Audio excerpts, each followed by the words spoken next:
টকিবুকি presents হিমি মিত্র রায়ের লোপামুদ্রার খদ্দের।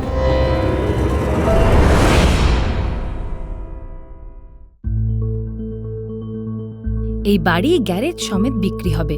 যোগাযোগ করার সময় বিকেল 4টে থেকে 6টা। ঝাপসা চোখে শব্দগুলো পড়তে থাকেন তিনি।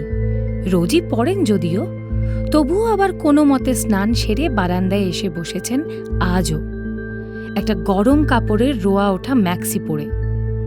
চোখে পড়ছে শুধু সামনের লাগোয়া এক ফালি উঠোনে ওই গাঢ় খয়েরি রঙের টিনের সাইনবোর্ড, যাতে সাদা দিয়ে এই শব্দগুলো লেখা। লোপামুদ্রা বসু, বসু বাড়ির একমাত্র জীবিত সদস্যা। স্নানের পর বারান্দায় সারাটা দুপুর কাটে তার। বিকেলের নুইয়ে পড়ার রোদ জংধরা শিকের ফাঁক দিয়ে তার কাঁচা পাকা চুলের ওপর এসে পড়েছে। অন্ধকার ঘরগুলোয় একটুও রোদ ঢোকে না। বাকি সকলের মতো রোদও লোপামুদ্রা বসুকে এড়িয়ে চলে হয়তো। মাসিমা, আজও বিক্রি হলো না? কে? এই যে এইদিকে, আমি সুবীর। ও সুবীর, না দামে পোষায়নি। এবার একটু কমেই ছেড়ে দিন। ড্যাম্প পড়া পুরনো বাড়ি, অত দামে কেউ নেবে না। আচ্ছা চলি মাসিমা, ছেলেকে কোচিং থেকে নিয়ে আসি। উত্তরের অপেক্ষা না করে সাইকেল চালিয়ে দ্রুত চলে গেল সুবীর। লোপামুদ্রা তাকিয়ে থাকল যদ্দূর দেখা যায়। ধীরে ধীরে সুবীর দৃষ্টির বাইরে চলে গেল। বিগত 3 বছর ধরে এই হয়েছে তার কাজ। ঠিকঠাক খদ্দের না পছন্দ হলে নিজের বাড়ি কিছুতেই যার তার কাছে তুলে দিতে পারবেন না। শ্বশুরমশাইয়ের অনেক ঘাম রক্ত মিশে আছে এ বাড়িতে। লোপামুদ্রা তাঁর কাছে মেয়ের চেয়ে কম কিছু ছিল না। সবসময় বলতেন, তুমি আমার মা হয়ে এসেছ বৌমা। কল্যাণ তো একদমই বোকা, ওর হাতে কিছু ছাড়তে পারি না। তুমি দেখে রাখবে, তোমার ভরসায় এ বাড়ি ছেড়ে ওপরে গিয়েও শান্তিতে থাকতে পারবো। তোমার শাশুড়ি মা তোমাকে পেলে মাথায় করে রাখতেন। এখন তোমার ওপরে বাড়ির সব দায়িত্ব দিয়ে দিলাম। লোপামুদ্রা জানত না যে এমন একটা শ্বশুরবাড়ি তিনি পাবেন। এ বাড়ির প্রত্যেকটি কোণায় তার স্মৃতি জড়িয়ে আছে 20 বছর বয়সে বিয়ে হয়ে আসার পর থেকে। একমাত্র ছেলে অভিক জার্মানিতে থাকে। 2 বছরে একবার আসে। জার্মান মেয়ে বিয়ে করেছে কিছুদিন আগে, তারপর জানিয়েছে। একই জায়গায় কাজ করে দুজন। মায়ের ঘাড়ে দায়িত্ব দিয়েছে এ বাড়ি বিক্রি করে দেবার। বাবা কিছুতেই রাজি ছিলেন না এ বাড়ি ছেড়ে যাওয়ার জন্য। তাই বাবা মারা যাওয়ার পর ওর ইচ্ছে মা ছেলে বৌমার কাছে গিয়ে থাকুক। ওদেরও কাজকর্মে অসুবিধে হয়, বাড়ি ফাঁকা থাকে। তাই জন্য এই বাড়ি বিক্রির বিজ্ঞাপন। তবে প্রচণ্ড ব্যস্ত থাকায় সে বাড়ি বিক্রির দায়িত্ব নিতে পারেনি। লোপামুদ্রা নিজেই তাই সেই দায়িত্ব নিয়েছে। পটপট করে রিমোটের বোতাম টিপে পছন্দের সিরিয়াল ঘোরায় শ্যামলী। দেখতে দেখতে শ্যামলীর মুখটা হাঁ হয়ে যায়, একদম ঢুকে যায় সিরিয়ালের ভেতর। কোনো দিকে হুঁশ থাকে না টিভি দেখার সময়। লোপামুদ্রা ওকে দেখতে থাকে বিছানায় হেলান দিয়ে। কতই বা বয়স হবে ওর, 20-21? এখনই কত দায়িত্ব সামলায়। ওই একমাত্র গল্পের সাথী লোপামুদ্রার। দিদা, একটু চা খাবে? না রে, তুই টিভি দেখ। বেরেক হচ্ছে তো, করে দি। আরে না না, কিচ্ছু করতে হবে না, তুই টিভি দেখ তো। আবার চোখ বোঝেও। স্মৃতিতে পরপর কত কথা ঘুরে ঘুরে আসে। সেই কবেকার টিভিটা যেটা কল্যাণ অর্থাৎ ওর স্বামী একবার হঠাৎ করে কিনে নিয়ে এসেছিল লোপামুদ্রার জন্য। বলেছিল, তুমি বাড়িতে একা থাকো, সময় কাটবে না, তাই টিভি দেখবে। মাঝে মাঝে এই ঘরে বসেই ওরা 3 জন গানের অনুষ্ঠান দেখত দূরদর্শনে। শ্বশুরমশাই গান শুনতে খুব ভালোবাসতেন। গান শুনতে শুনতে লোপামুদ্রা রান্নাঘর থেকে ভেজে নিয়ে আসত তালের বড়া, পেঁয়াজি, মালপোয়া, আরও কত কিছু। স্পষ্ট মনে পড়ে। তারপর 3 জনে মিলে গল্প গুজবে সন্ধেবেলাটা কি সুন্দর কেটে যেত। গানের সঙ্গে সঙ্গে শ্বশুরমশাই চোখ বন্ধ করে মাথা নাড়াতেন আর হাঁটুর ওপরে তাল দিতেন। কলিং বেল বাজায়, চমকে যায় লোপামুদ্রা ও শ্যামলী দুজনে। এখন আবার কে এলো? দেখি দিদা, তুমি বসো, তোমাকে উঠতে হবে না। শ্যামলী টিভি বন্ধ করে দরজা খুলতে যায়। আগে ভেতর থেকে জিজ্ঞাসা করে নিস কে, তারপর খুলিস। হ্যাঁ দিদা, ঠিক আছে। শ্যামলী দরজার ভেতর থেকে জিজ্ঞেস করে, কে? লোপামুদ্রা বিছানায় বসে ঘাড় ঘুরিয়ে দেখে দরজার বাইরে থেকে একটা আওয়াজ ভেসে আসে। লোপামুদ্রা শ্যামলীকে ডেকে জিজ্ঞেস করে, কে রে শ্যামলী? শ্যামলী বলে, দিদা বাড়ির খোঁজ খবর নিতে এসেছে, খুলবো? এই অসময়ে? আচ্ছা খোল। লোপামুদ্রা ধীরে ধীরে বসার ঘরের দিকে এগোয়। একজন ভদ্রলোক আর মনে হচ্ছে ওর স্ত্রী, দুজনেরই বয়স ৬০-৬২ ঘরে হবে। লোপামুদ্রা ওদেরকে বসতে বললেন, নমস্কার করলেন দুপক্ষই। নমস্কার নমস্কার। আমি সন্ধ্যা সেনগুপ্ত, আর আমার স্বামী অজয় সেনগুপ্ত। আচ্ছা, আপনারা কি বাড়ির জন্য এসেছেন?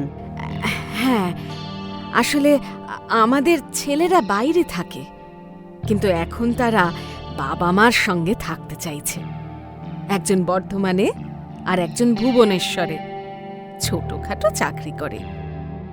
নিজের বাড়িতে ফিরে আসতে চাইছে ওরা, কিন্তু আমাদের তো কোনো বাড়ি নেই নিজেদের, ভাড়া বাড়িতে থাকি। ছেলেরা টাকা জমিয়ে জমিয়ে আমাদের জন্য সামান্য সঞ্চয় করেছে, যাতে আমাদের শেষ বয়সে আমরা দুটো ছেলে, নাতি নাতনি, ছেলের বউ মিলে একটা বাড়িতে থাকি। এক হাঁড়িতে আমাদের ভাত রান্না হোক।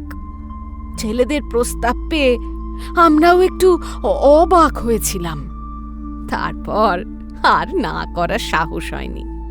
আসলে আমাদের মনের মধ্যে তো তাই ছিল যে আমরা ছেলেদের সঙ্গেই শেষ বয়সটা কাটাই। তাই আমরাও আর সময় নষ্ট করলাম না, বাড়ির খোঁজে লেগে পড়লাম। এবারে ভদ্রলোক মুখ খুললেন। কিন্তু আমাদের কোনো বাড়ি মনে ধরছিল না। অবশ্য টাকা পয়সার ব্যাপারও ছিল, আর এত তাড়াতাড়ি কোনো জমি কিনে তাতে বাড়ি করার মতো সময় ছিল না। ফলে রাস্তা দিয়ে যাতায়াত করার সময় এই বাড়িটাকে আমাদের মনে ধরল। শান্ত, চুপচাপ, পুরনো ধাঁচের বাড়িখানা আমাদের দুজনেরই খুব ভালো লেগে গেল। আমরা এই বাড়ির ছবি আমাদের দুই ছেলেকে পাঠাই, বলি যে বাড়িটা পুরনো হলেও এই বাড়িটার মধ্যে একটা শান্তি কোথায় যেন আছে। যেভাবে ফ্ল্যাট বাড়ি বাড়ছে এবং রাস্তাঘাটের যা দুর্বিষহ অবস্থা, তাতে মেন রাস্তার ধারে বাড়ি বা ফ্ল্যাটে আমাদের থাকতে ভালো লাগতো না। তাই এই ডিসিশন। যদি আমাদের বাজেটে কুলোয় তবে। খুব ভালো তো আপনার ছেলেরা। মৃদু হাসলেন লোপামুদ্রা এটা বলে। সত্যি তাই, ওদের পেটে ধরেছি দেখে গর্ব হয়। না হলে আজকালকার দিনে বাবা মায়ের কাছে কেউ কি ফিরে আসতে চায়? উল্টে ফেলে রেখে চলে যায় বা বৃদ্ধাশ্রমে দিয়ে আসে। বলতে বলতে চোখ জলজল করে ভদ্রমহিলার। প্রচ্ছন্ন গর্ববোধ প্রকট হয় তার মুখমণ্ডল জুড়ে। সন্ধ্যা সেনগুপ্ত আর তার স্বামীকে লোপামুদ্রা হেসে বললেন, যখন আপনাদের বাড়িটা পছন্দ হয়েছে, তখন চলুন ভেতরটা একবার দেখে নিন। দেখুন আপনাদের মন মতো হবে কিনা। হ্যাঁ হ্যাঁ, চলুন না, একবার দেখে আসি। বুঝলে তো, বাবানের আবার বড় ঘর ছাড়া পছন্দ নয়। চলো দেখি, চলো। ওদেরকে ভেতরে নিয়ে গেলেন লোপামুদ্রা দেবী। বা বেশ খোলামেলা তো, জানলাগুলোও বেশ বড়। আমার বাবু সোনার খোলামেলার ঘরই পছন্দ, আপনাকে বললাম না। এই জন্যই বাইরে থেকে দেখে আমাদের বাড়িটা খুব পছন্দ হয়েছে। আর বাড়িটা দেখছি দক্ষিণ খোলা, তাই না? হ্যাঁ। আপনি দরজাটা বন্ধ রাখেন, খোলেন না? আমি একা মানুষ, মাঝে মাঝে হঠাৎ শ্যামলী এসে খোলে জানলাটা।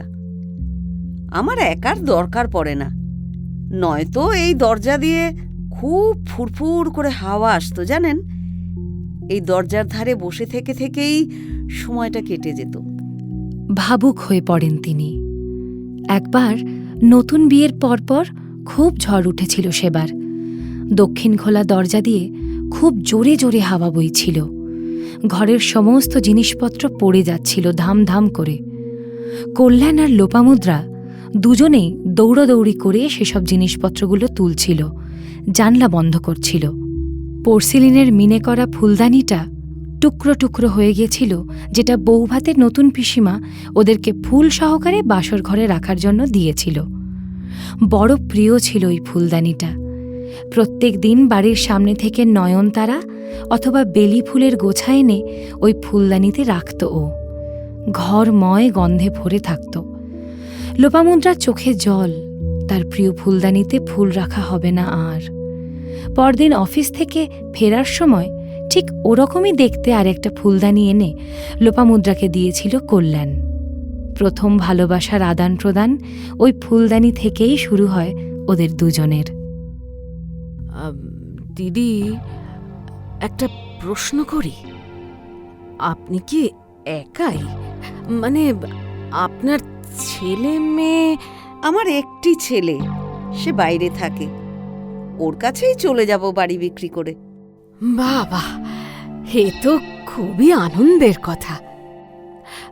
দেখো, এখানে কিন্তু তিতলি, মম্পু, গুবলুদের খেলার ঘর করলে কেমন হয়? এই জায়গাটা কিন্তু বেশ খানিকটা খালি থাকবে মনে হচ্ছে। দুই পাশে দুই ছেলের বেডরুম। আমাদের বৌমারা এখান থেকে ওদের দিকে নজর রাখতে পারবে, আবার আমাদের সঙ্গেও খেলাধুলো করতে পারবে। ওরা চোখে চোখে থাকবে, তাই না বলো? আমার তো খুব সুন্দর লেগেছে। আর বাথরুম কিন্তু দুটো দেখছি। আজকালকার দিনে বাথরুম দুটো থাকাটাই জরুরি। আর ঘরে লোক বেশি থাকলে দুটো বাথরুম মাস্ট। সব বন্দোবস্ত ঠিকঠাক করে রেখেছেন। আমারও, বুঝলে গিন্নি, বেশ ভালো লেগেছে। দেখো, ওদিকে কাপড় মেলার জায়গা রয়েছে। তোমাকে হাঁটু ব্যথা নিয়ে সিঁড়ি দিয়ে উপরে উঠতে হবে না। আমার দুই বৌমাও খুব ভালো, মেয়ের মতো, বুঝলে? ওরা থাকলে এমনি আমাকে কিছু করতে দেয় না। হ্যাঁ গিন্নি, ঠিক বলেছ। আজকালকার দিনে এমন সন্তান পাওয়া যায় না।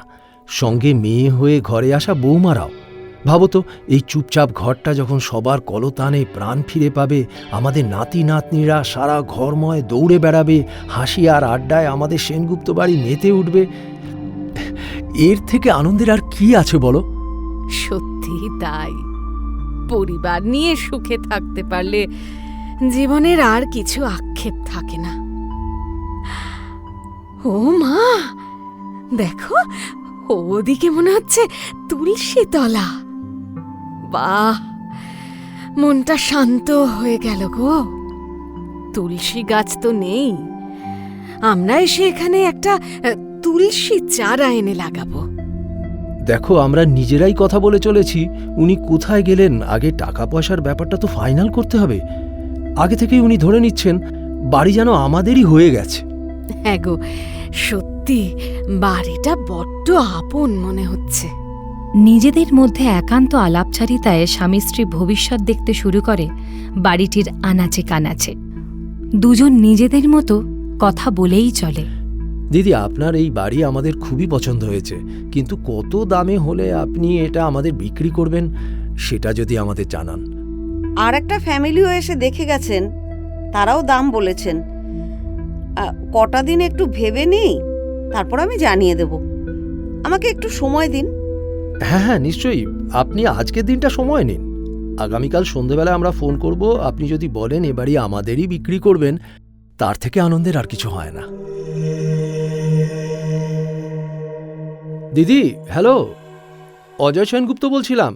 কাল আমরা আপনার বাড়ি দেখতে গেছিলাম, আপনি কিছু ভাবলেন?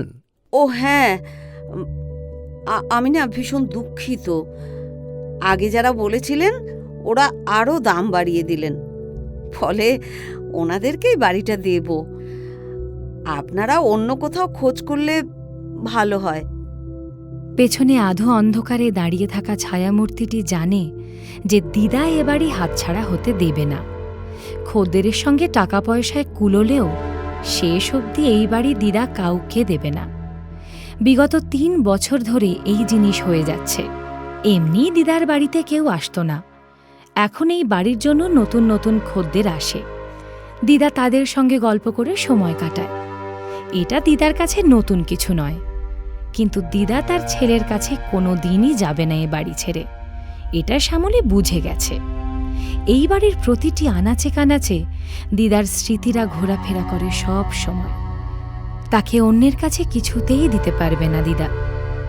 অন্ধকার ঘরটায় টিভি চলছে, টিভির ভলিউমটা কমানো। মাঝে মাঝে হালকা দু একটা আওয়াজ ভেসে আসছে। বিছানার কোণে চুপচাপ বসে থাকা বৃদ্ধার বলিরেখা পড়া খড়খড়ে হাতটা ধীরে ধীরে পাশের টেবিলে রাখা ধূসর রঙা ল্যান্ডফোনের রিসিভারটা নামিয়ে রাখে।